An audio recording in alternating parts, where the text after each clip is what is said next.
Welcome to Ama news. నేను ప్రణయ్.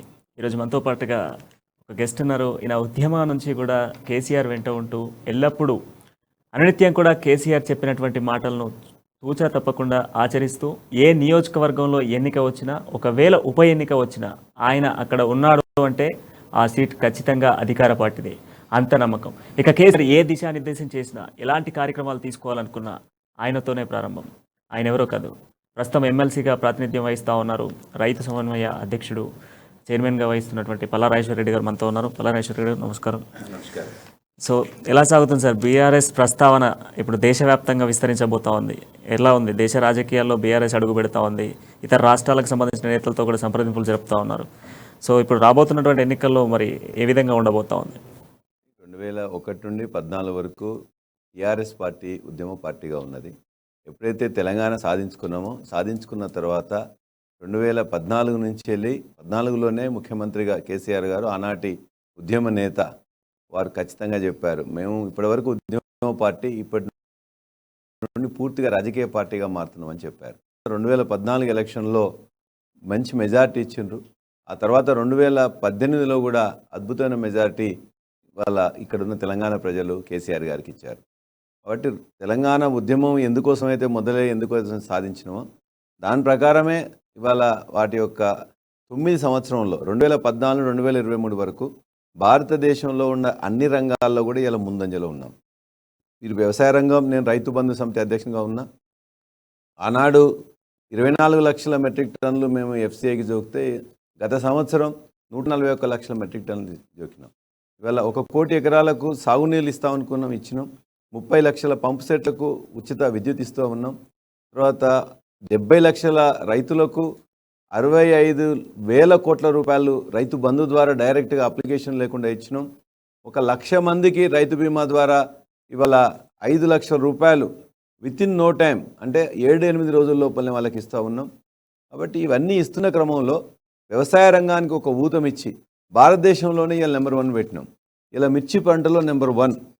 అదేవిధంగా వరి పంటలో ఇవాళ చూసుకున్నట్లయితే వరి పంటలో కూడా ఇవాళ ఆల్మోస్ట్ మిగతా వాళ్ళు యాసంగిలో మేము నెంబర్ 1గా ఉన్నాం. మిగతా చోట్ల వాళ్ళు వెస్ట్ బెంగాల్ కానీ లేకపోతే ఉత్తరప్రదేశ్ కానీ సాగు విస్తీర్ణంలో ఎక్కువగా భూమి ఉన్నది కాబట్టి ఉండొచ్చు, కానీ ఇవాళ ఉత్పత్తిలో అదేవిధంగా పంటల విధానం, సాగు విధానంలో అన్నిట్లో కూడా నెంబర్ 1గా ఉన్నాం. వరిలో ఇలా నెంబర్ 1గా ఉన్నాం. పత్తిలో నెంబర్ 2గా ఉన్నాం. అంటే సాగు విస్తీర్ణం అనేది పత్తిది పెరిగింది, వరిది పెరిగింది, మిర్చిది పెరిగింది. ఓవరాల్గా కూడా ఇవాళ ఆనాడు 120 లక్షల ఎకరాలు ఉన్నట్లయితే ఇవాళ 230 లక్షల ఎకరాలు 2 క్రాప్స్ కలిసి ఉన్నాయి. కాబట్టి ఒక అద్భుతమైన వ్యవసాయానికి అద్భుతంగా ఇవాళ అవకాశాలు ఇచ్చి ముఖ్యమంత్రి గారు ముందు పెట్టింది. సంక్షేమం తీసుకున్న అంతే ఉన్నది. అద్భుతంగా 1000 గురుకుల స్కూల్స్ పెట్టుకోవడం కానీ, లేక పింఛన్ల రూపంలో 2,000-3,000 రూపాయలు ఇచ్చుకోవడం కానీ, లేక కళ్యాణ లక్ష్మి పేరు మీద, షాదీ ముపా పేరు మీద 12 లక్షల మందికి ₹1,116 రూపాయలు ఇచ్చుకోవడం కానీ, అనేకం సంక్షేమం చూసుకున్నట్లయితే భారతదేశంలో నెంబర్ 1గా ఉన్నాం. అభివృద్ధిలో ప్రాజెక్టులను స్పెసిఫైడ్ పీరియడ్లో ఇలా కంప్లీట్ చేసుకునేది భారతదేశంలో మనమే. కరెంటుకి ఇలా లోటు లేకుండా చేసుకున్నాం, మంచినీళ్ళు లోటు లేకుండా చేసుకున్నాం, ఇవాళ ప్రాజెక్టులు కట్టుకున్నాం. ఇది ఖచ్చితంగా ఇవన్నీ చేసినాం కాబట్టి ప్రజల మీద మాకు పూర్తి విశ్వాసం ఉన్నది, నమ్మకం ఉన్నది. గత ఎన్నికల్లో ఏ విధంగానైతే మాకు 88 సీట్లు ఇచ్చిండ్రో అంతకంటే ఎక్కువనే ఇచ్చి అలా దరిదాపుగా 100 సీట్ల వరకు ఖచ్చితంగా గెలిపిస్తారు, ఆశీర్వదిస్తారు.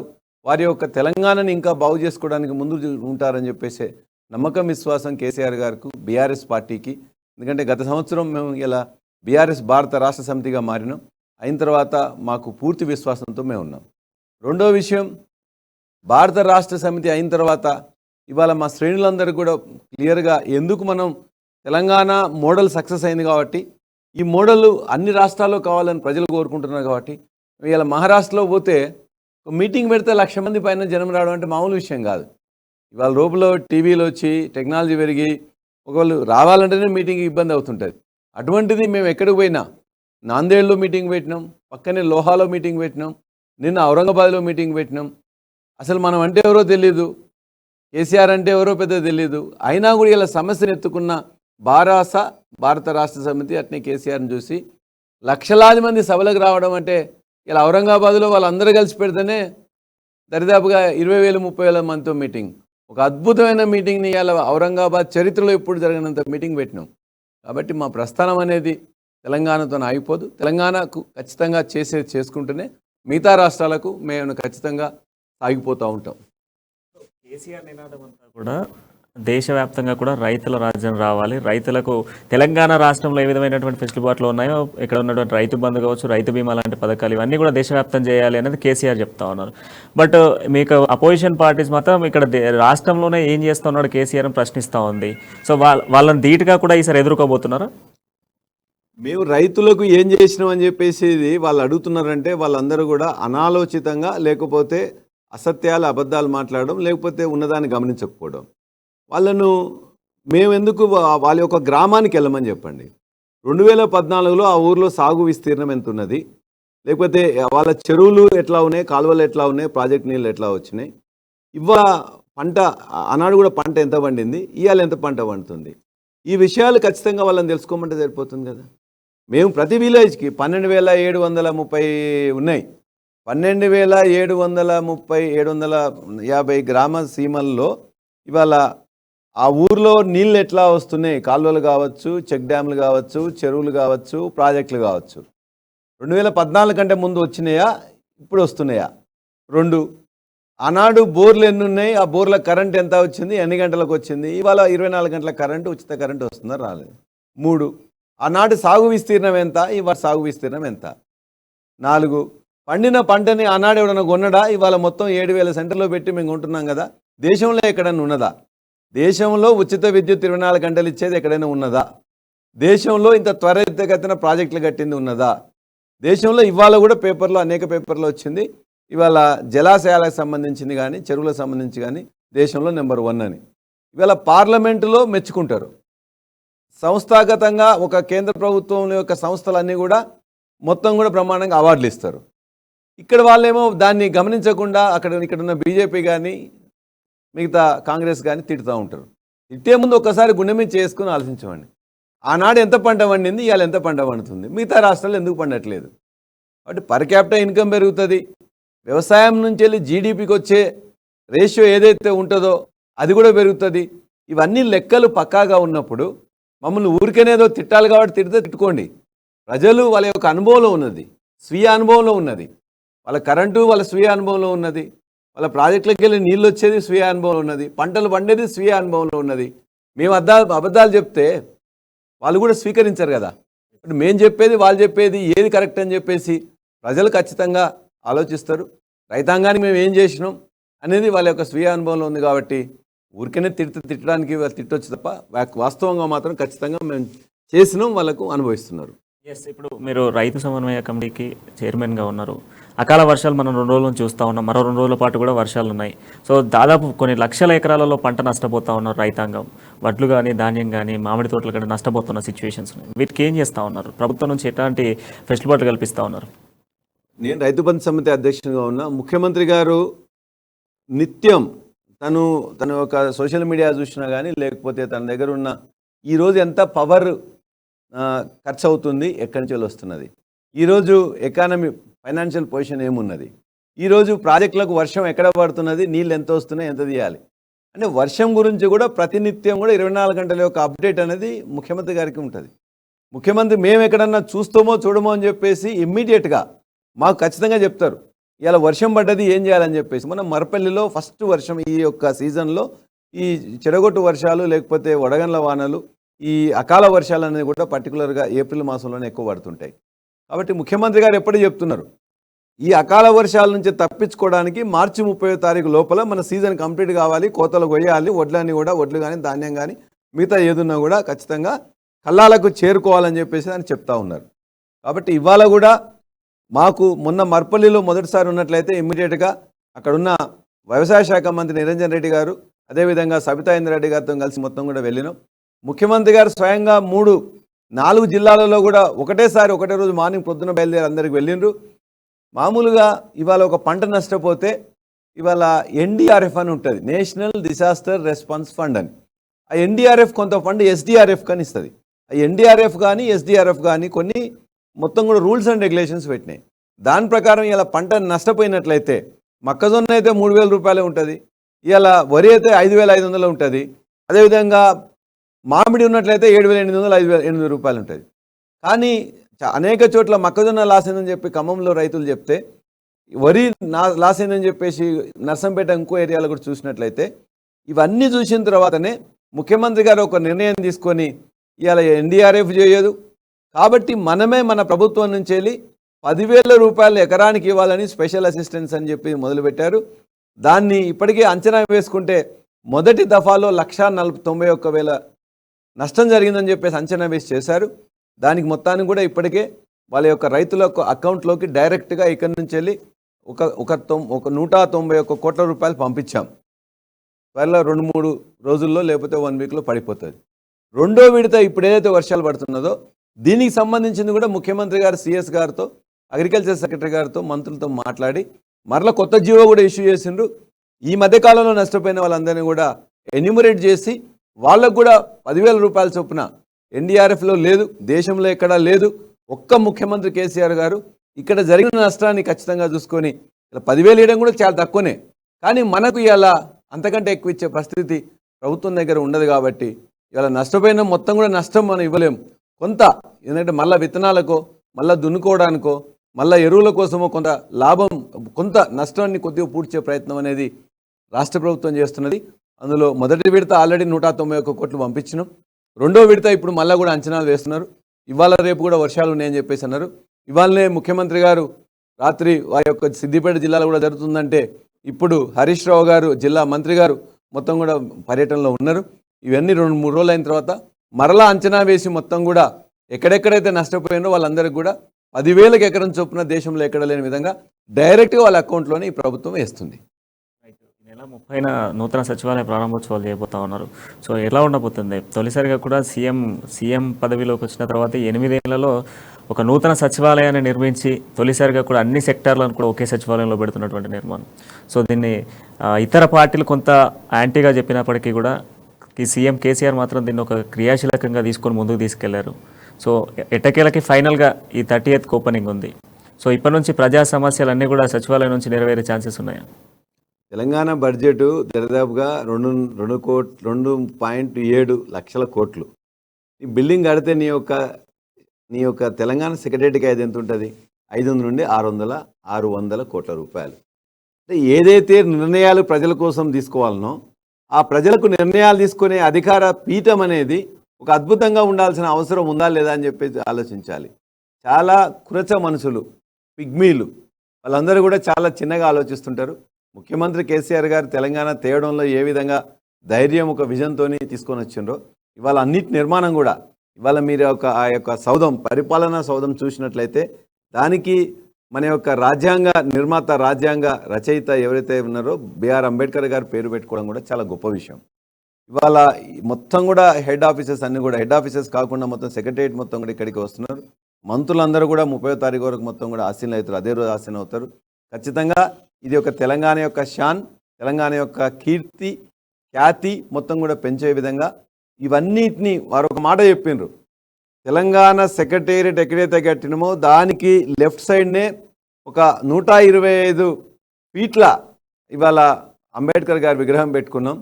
అదేవిధంగా దానికి ముందుగానే ఒక అమరవీరుల స్ఫూర్తి అని పెట్టుకున్నాం.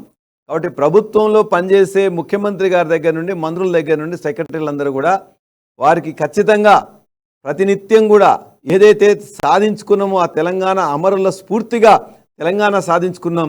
కాబట్టి చాలా జాగ్రత్తగా పనిచేయాలని చెప్పేసి, అనునిత్యం గుర్తు చేయాలని చెప్పేసి అక్కడ అమరవీరుల చిహ్నాన్ని పెట్టుకున్నాం.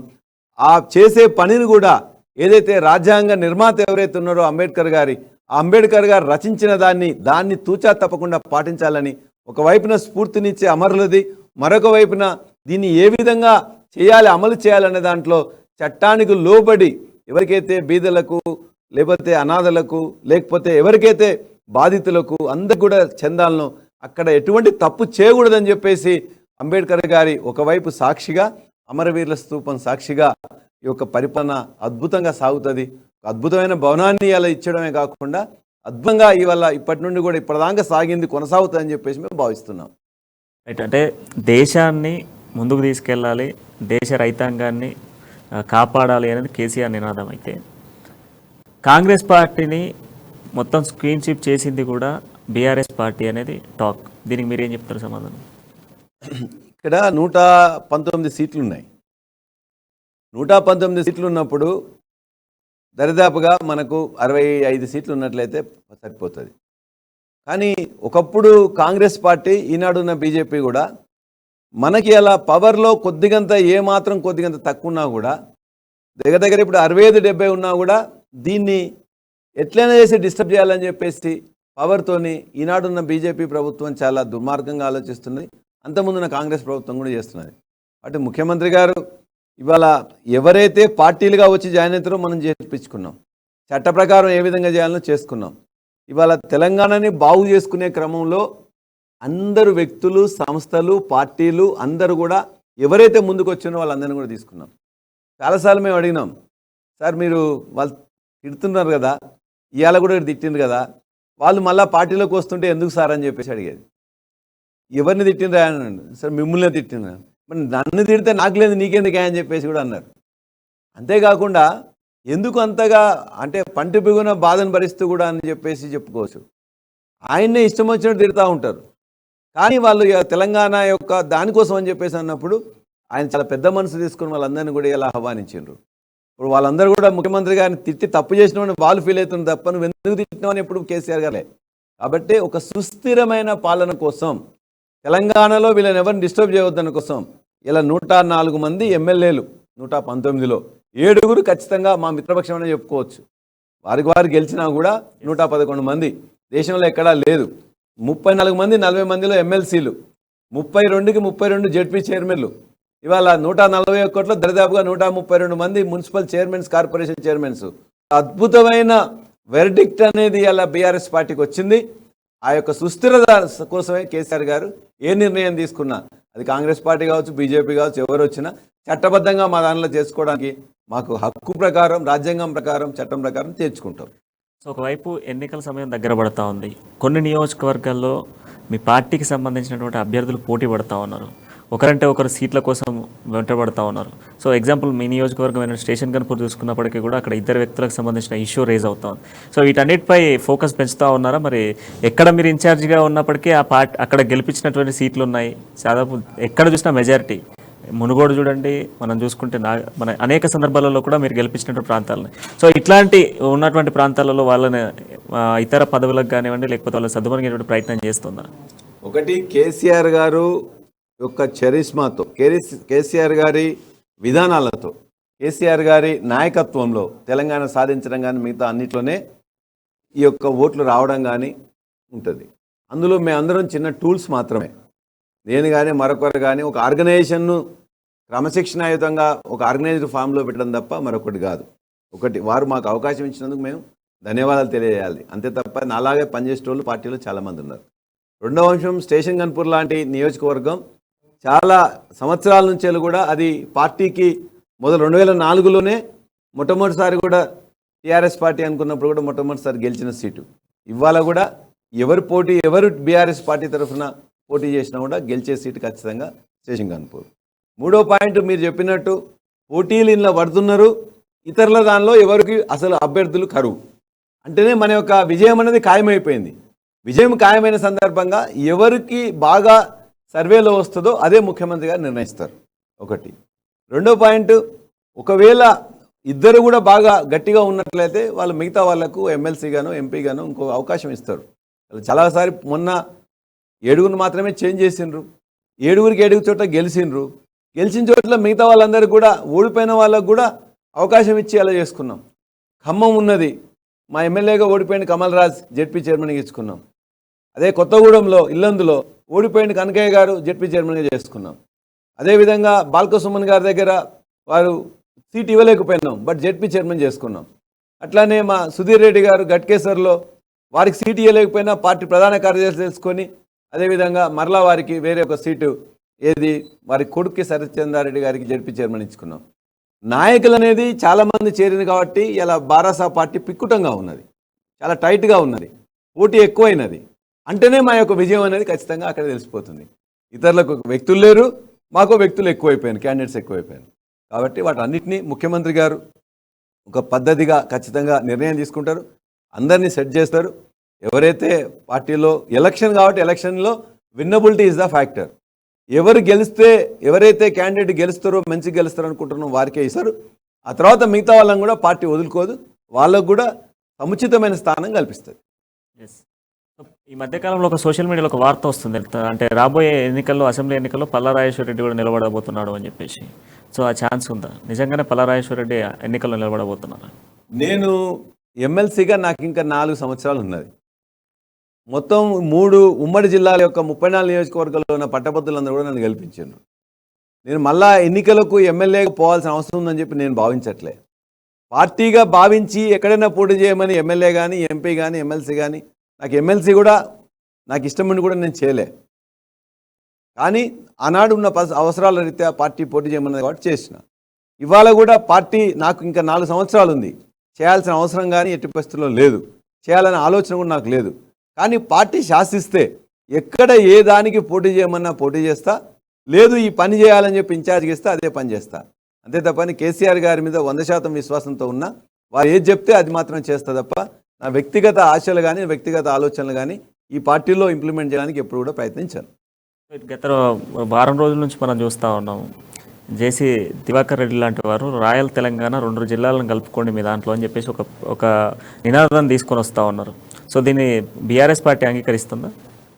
ఖచ్చితంగా. మనకు ఇవాళ చాలామంది కర్ణాటకలో ఉన్న వాళ్ళందరూ కూడా మనందరం తెలంగాణలో చేరితే బాగుంటుందని అంటున్నారు. మహారాష్ట్రలో బార్డర్లో ఉన్న వాళ్ళందరూ కూడా ఒక 56 గ్రామాల్లో తీర్మానం చేస్తే ఇక్కడ ఉన్న విధంగా మాకు కూడా నీళ్ళు ఇవ్వండి, కరెంట్ ఇవ్వండి, సంక్షేమం చేయండి, రోడ్లు వేయండి, లేకపోతే మేము కూడా మమ్మల్ని అందరినీ కూడా అలా కలపండి అని చెప్పేసి అక్కడున్న బీజేపీ ఎమ్మెల్యేలు, శివసేన ఎమ్మెల్యేలు వాళ్ళే కోరుతున్నారు. ఇక్కడ కర్ణాటకలో అయితే బీజేపీ, అక్కడైతే శివసేన వాళ్ళు కోరింది.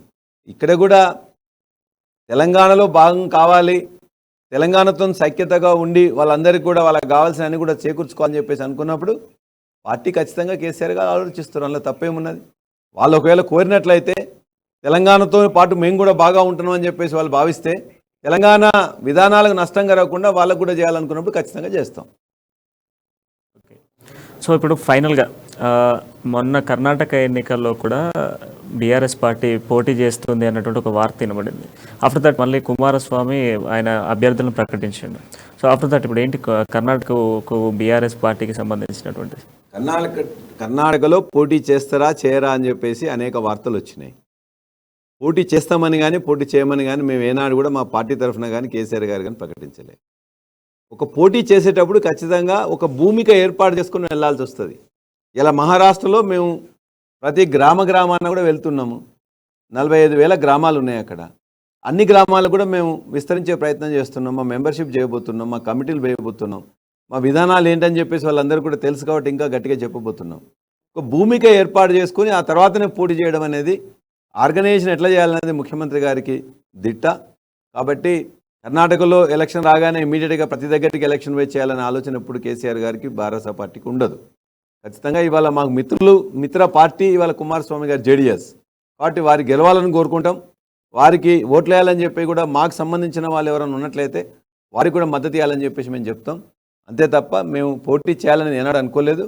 సమయం తక్కువండే కాబట్టి మేము ఎక్కడైతే పోటీ చేయాలనుకుంటున్నామో ఇప్పటి నుండే మొత్తం కూడా మంచిగా పునాదులు వేసుకొని ఆ పునాదుల మీద మేము ఇవాళ లోకల్ బాడీస్ కూడా మహారాష్ట్రలో పోటీ చేయబోతున్నాం. ఇవాళ వచ్చే జెడ్పీ ఎలక్షన్స్లో పోటీ చేయబోతున్నాం. ఆ తర్వాత వచ్చే ఎమ్మెల్యే కానీ ఎంపీ కానీ ఆ ఎలక్షన్స్ కూడా పోటీ చేయబోతున్నాం.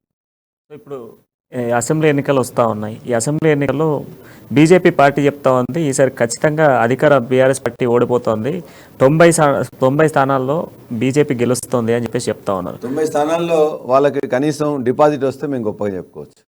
ఇవాళ అహంకారంతో బల్పుతో తెచ్చిన ఎలక్షన్లో చాలా మందితో బీఆర్ఎస్ లో అంటే కమ్యూనికేషన్ లో ఉన్నారు. చాలా మంది బీఆర్ఎస్ నేతలు కూడా బీజేపీలోకి వస్తారని చెప్పి బీఆర్ఎస్ లో మేమేమన్నా తీసివేయబడి మేము టికెట్ ఇవ్వకపోతే ఎవరైనా పోవచ్చు తప్ప ఇవాళ బీఆర్ఎస్ లో ఉన్న వాళ్ళు ఎవరు కూడా ఎక్కడికి పోరు. వాళ్ళు చెప్తున్నారు ప్రతి మీటింగ్. నిన్న కూడా ఒక మీటింగ్ చాలా మంది చేస్తారని చెప్పేసి పెట్టుకున్నారు చేవలలో. ఎవరికి చేరాక ఫ్రస్ట్రేషన్ లో ఏదో తిట్టిపోయింది తప్ప ఒక చిన్న అంశాన్ని కూడా రియల్ గా ఉన్న చెప్పిన అంశం లేదు కదా. కాబట్టి ఇవాళ మోడీ గారు వచ్చినా అంత పెద్ద మనిషి ఇక్కడికి వచ్చి అబద్ధాలు మాట్లాడి ఒక చిన్న ట్రైన్ని చేసిన దాన్నే చేసి ఇనాగ్రేషన్ చేయడం అనేది చాలా శోచనీయం. ఒక కోచ్ ఫ్యాక్టరీ ఇస్తున్నాం, ఒక గిరిజన యూనివర్సిటీ ఇస్తున్నాం, ఒక ఐఐఎం ఇస్తున్నాం, 150 మెడికల్ కాలేజ్ ఇచ్చిన దగ్గరకు ఒక మెడికల్ కాలేజ్ ఇస్తున్నాం. ఇక్కడ ఉన్న ప్రజలు సంతోషపడేవాళ్ళు. ఇక్కడికి మిషన్ భగీరథకో, మిషన్ కాకతీయకో, లేకపోతే ఒక ప్రాజెక్టుకు డబ్బులు ఇస్తే సంతోషపడేవాళ్ళు. నువ్వు ఏమీ ఇవ్వకుండా ఇక్కడికి వచ్చి తిడితే ఈ ప్రజలు సిద్ధంగా ఉండరు. చాలా వాళ్ళు మొత్తం ఆలోచిస్తుంటారు. ఎప్పుడు ఏ సమయంలో ఏం చేయాలనో కర్రు కాల్చి వాత పెట్టడం బీజేపీకి తప్పనిసరి. కాబట్టి వాళ్ళు ఊహాజనితంగా ఉన్నారు, కళల్లోనే ఉన్నారు. మేము కళలు కనుక్కున్నాయి అన్నీ కూడా తెలంగాణ సాధించినాం. 2014లో గెలిచినాం, 18లో పెంచుకున్నాం. ఇవాళ 2023 ఎలక్షన్లో కూడా 100 సీట్లతో ఇలా గెలవబోతున్నాం. వాళ్ళ క్యాండిడేట్స్ లేరు అని చెప్తున్నాం కదా. మేము ఇలా తీసేస్తున్నాం, మేము ఇలా వదిలిపెడుతున్నాం, మేము ఇలా పట్టించుకోపోతున్నాం. అటువంటి క్యాండిడేట్స్ పోతే పోవచ్చు. తద్వారా మాకు ఒరిగే నష్టం ఏం లేదు. మాకు ఎవరైనా వాళ్ళు సెకండ్ ఎవరు ఉంటారో, థర్డ్ ఎవరు ఉంటారో వారు నిర్ణయించుకోవాలి. నెంబర్ 1గా 100 సీట్లలో మేమే ఉంటాం. సో ఫైనల్గా రైతులకు అండగా మీరున్నారు, రైతాంగానికి మీరు అండగా ఉన్నారు. సో ఇప్పుడు అకాల వర్షాలకు చాలామంది రైతులు ప్రభుత్వం నుంచి ఇంతవరకు రెస్పాన్స్ రాకపోవడం, ఎవరు మాట్లాడకపోవడం పట్ల కొంత శోచనీయంగా ఉన్నారు. ఫైనల్గా అమ్మాయి ద్వారా మీరు ఏం చెప్పదలుచుకున్నారు రైతులకి? చాలా తప్పు, మీరు అన్నది చాలా తప్పు. మేము అసలు మా యొక్క ఎమ్మెల్యేలు కానీ, ఎమ్మెల్సీలు కానీ, మంత్రులు కానీ వర్షం పడ్డదంటే ఇమీడియట్గా ఆ యొక్క పొలాల్లో ఉంటున్నారు. ముత్తిరెడ్డి యాదగిరెడ్డి గారు నిన్నున్నారు, ఎర్రవెల్లి దయాకర్ గారు ఉన్నారు. ఇవాళ మార్నింగ్ రాత్రి 11:30కు వర్షం పడ్డది సిద్దిపేట దుబాకలో. ఇలా మార్నింగ్ 6 గంటల నుండే మొత్తం కూడా ముఖ్యమంత్రి మన హరీష్ రావు గారు వెళ్ళిపోయారు. మర్పెల్లిలో వర్షం రాత్రి పడితే పొద్దున్నే సబితా ఇందారెడ్డి గారు, నిరంజన్ రెడ్డి గారు వెళ్ళిపోయారు. మా ముఖ్యమంత్రి గారు స్వయంగా మొత్తం కూడా ఒక అధికార బృందాన్ని తీసుకొని మొత్తం కూడా 4 జిల్లాల్లో, ఖమ్మంలో కానీ బోనకల్ దగ్గర పోయినాం, అదేవిధంగా పెదవంగర మహబాద్ జిల్లాలో పోయినాం, నర్సంపేటలో ఖానాపూర్ ఆ ఏరియాలో పోయినాం, అదేవిధంగా చొప్పదండి ఏరియాలో పోయినాం. ముఖ్యమంత్రి గారు, మంత్రులు, ఎమ్మెల్యేలు, అధికారులు నిత్యం అక్కడ ఉండి ఇప్పటికే తీసుకున్నాం. వారికి డబ్బులు కూడా మేము పంపించినాం. కాబట్టి వాళ్ళందరికీ ఎవరు తెలియదు. ఆ ప్రతిపక్షాలు తెలుసుకొని మాట్లాడితే బాగుంటుంది. మేము రైతుల గురించి మాకు ఒకరు చెప్పేంత దాంట్లో లేం. కాబట్టి రైతులకు ఎప్పుడు ఏం చేయాలనే దాంట్లో కేసీఆర్ గారు ముందంజలో ఉంటారు. ఇందులో కూడా వాళ్ళందరూ కూడా బాధపడాల్సింది తప్ప రైతుల బాధలను తీర్చడంలో ఇలా కేసీఆర్ గారి భారత పార్టీ ముందుంటుంది. థ్యాంక్ యూ పల్లా గారు. Thank you.